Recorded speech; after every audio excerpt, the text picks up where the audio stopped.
Bonjour my friends, I'm Frankie and welcome to Club Foodie.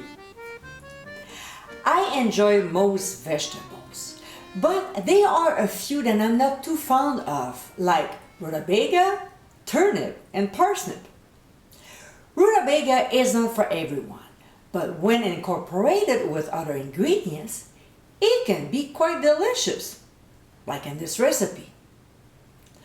In today's episode, I'll show you how to make my carrot and rutabaga mash. What a nice side dish to make! The two ingredients mixed together along with others make this a tasty dish. It is perfect to serve during Thanksgiving or the holidays. So my friends, let's get cooking. In a large pot, we'll add some coarse sea salt before adding rutabaga and carrots. We'll fill up our pot with cold water, enough so it's about a couple inches from the top of the vegetables. We'll give a quick stir so they are mixed, and then transfer to the stove. We'll set up the heat on high, cover, and bring to a boil. When it gets there, we'll offset the lid so the water doesn't boil over and reduce the heat to medium-high. We'll cook for 30 to 35 minutes or until the vegetables are tender. A good way to know is to pierce them with a fork, and if it goes in easily, they're ready.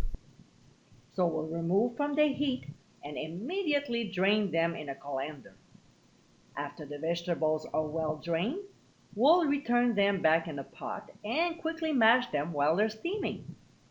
To this, we'll add butter and mash it again to blend.